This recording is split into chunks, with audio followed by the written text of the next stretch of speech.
พอครั้งมาส่งพี่น้องได้เจอเข้ามาดีในช่องของ YouTube ของข้าเขาในนี่ครับเนาะมันได้ก็อันนี้จะเป็นvivo นะครับ vivo Y28นะครับเนาะอันนี้ก็ย้อนไปว่ามีคนถามมาว่าลงฟอนต์ใต้จึงหรือลงอำไลน์นะครับเนาะอันนี้ก็มีตื้อต่างที่เลยลงตัวนึงในแรงเขาก็ที่เลยมาลงเสตั้งถ่ายวิดีโอไว้ที่ส่งปันให้ด้วยนี่ค่ะเนาะโอเคอันนี้ก็จะเป็น vivo Y28นะครับเนาะอันนี้ค่ะนะครับอันนี้ก็ว่าเช่นอันนี้ค่ะเนาะอันนี้ค่ะโมเดล vivo Y28นะครับเนาะโอเคอันดังสุดเขาค่ะเดี๋ยวเลยมี Wi-Fi นะครับเนาะมี Wi-Fi แล้วก็ใส่ Gmail ใน Play Store นะครับเนาะอันดังสุดก็ Play Store ก็เดี๋ยวเลยมีนะครับแล้วก็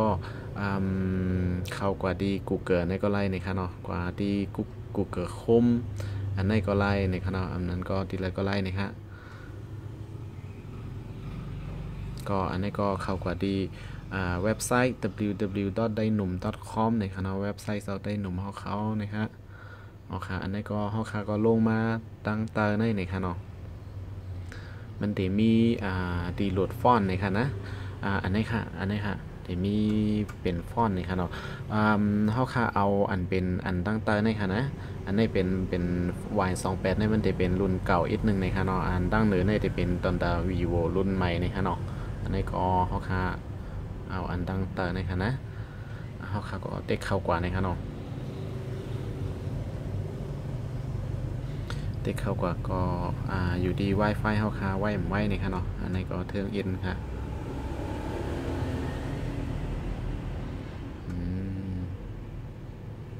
อ๋อค่ะเพราะเข้ามาดีในก็เขาค่ะก็ติ๊กดาวจันลงดีในค่ะนอนดาวน์โหลดนะคะ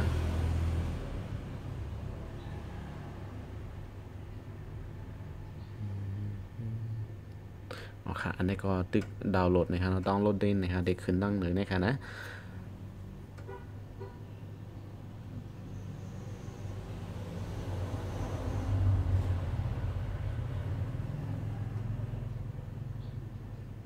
อ๋อค่ะตึกโหลดอยู่นะคะเนาะ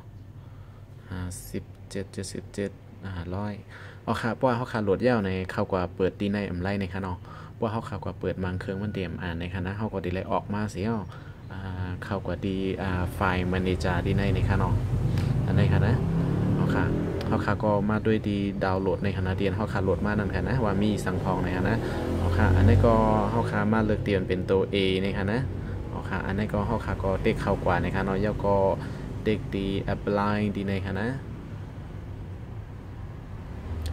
อันนี้ก็เรียกว่าเสือเย้าตัวหลีงามในค่ะเนาะ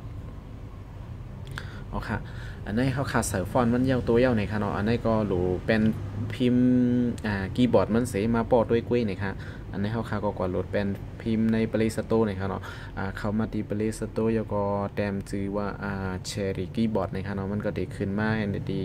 ในอันเป็นหมอกก่อนในค่ะนะ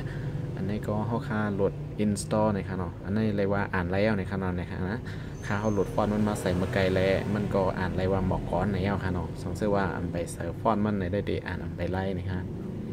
อันนี้ก็เขาค่าโหลดคีย์บอร์ดมันมาในค่ะเนาะเนาะค่ะ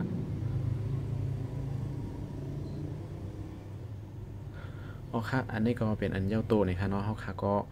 อ่ามาใส่ตั้งคีย์บอร์ดมันกำหนึ่งในค่ะเนาะเขาค่ะก็เข้ามาที่ language input ดีในค่ะนะอันนี้ค่ะเขาค่ะก็มาดีนะครับ default input นะครับเนาะselect input ดีในมีนะครับเนาะอ๋อโหลดเข้าดีเลยครับเนาะว่าเขามาดีในlanguage input ในก็เดี๋ยวมีดังเตอร์นะครับเนาะเขาก็มาเปิดเชดิกี้บอร์ดดีในปันค่ะนะเปิดให้มันเป็นเครื่องหมายถูกดีในนะครับเนาะทางการค่ะเด็กอันนี้ค่ะเด็กแล้วก็โอเคดีนะครับเนาะอันนี้ก็เลยว่าเขาค่ะเปิดคีย์บอร์ดมันยาวนะครับเนาะแล้วก็มาหาแอปแล้วก็ตั้งคีย์บอร์ดมันกำหนึ่งค่ะเนาะอันนี้เข้ากับที่แอปในค่ะนะแล้วก็แถวดังเหนือในค่ะเนาะ select input language ดีในค่ะเนาะอันนี้ค่ะนะเขาขาดอะไรมันเด็กเข้ามาซึ่งไหนค่ะนะมันเด็กเป็นตั้งเหนือในมันเด็กเป็น default นะคะเขาขาดอะไรปิกอันเหนือในก่อนค่ะเนาะก่อนเด็กตั้งเตอร์ในไรค่ะนะ ปุ่มปิกดังเหนือแนมไรนะครับเนาะนะครับว่าเขาเปิดไว้ดังเหนือในดังใต้ในเดสั่งงานสั่งการไรนะครับเนาะเขาคาได้เลยปิกอันเอาติ๊กถูกในออกนะครับแล้วก็มาใส่ดีอันเขาคาคาไรนะครับเนาะคาไรลิกใต้เมาส์เนี่ยก็ใส่บ้าดีในนะครับเอาค่ะเขาชื่อว่าคาไรลิกใต้เมาส์เนี่ยก็ใส่คาไรมันเนี่ยก็เอาบ้าก็ไล่นะครับเนาะคาไรลิกใต้เนี่ยก็เด็กดีลิกใต้ในถูกไว้ครับแล้วก็ลิกไทยนะครับเอาค่ะอันนี้ก็เขาคาก็กว่าป้อจามด้วยไรแล้วนะครับเนาะอันนี้ก็ข่าวเดี๋ยวจามข่าวกว่าด้วยดี YouTube นะครับ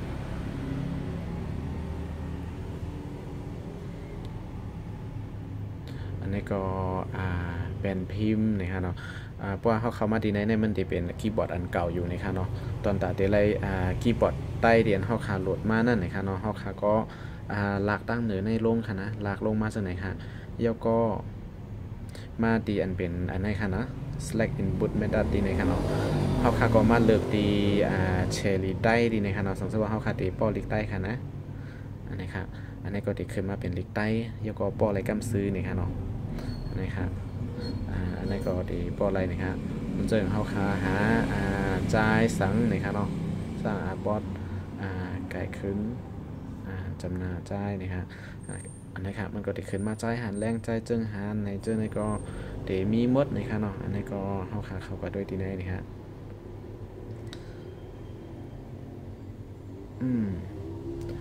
ใน YouTube ในเฮ็ดสั่งอะไรมันอ่านอะไรอันนี้อัปเดตอะไรอัปเดต YouTube นี่ค่ะเนาะอันใน YouTube มันเป็นอันเก่าค่ะนะว่าเขาขาดที่ป้อจ้ำด้วยในได้นั้นเขาขามาป้อด้วยใน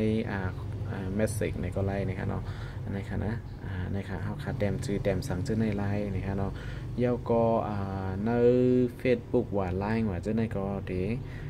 อ่านไลน์นะครับเนาะอันนี้ก็เข้าไปเลยเข้า Facebook ไว้แลมไลน์นะครับเนาะพี่น้องเขาเจอดีเจอvivo รุ่นในเนี่ยก็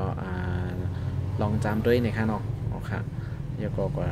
ป้อแดมหลัดโดดได้ก็ด้วยนะคะอันนี้ก็เฮ็ดสนายกันนายกุ้ยนะคะเนาะสังเกตว่าถูกใจเป็นพรดีตอนดับพี่น้องเขาในคออย่าลืมกด subscribe ตั้งแต่วิดีโอของเขาเท่านั้นค่ะนะแรงๆค่ะนะเดี๋ยวขอบใจอย่างน้ำในค่ะเนาะ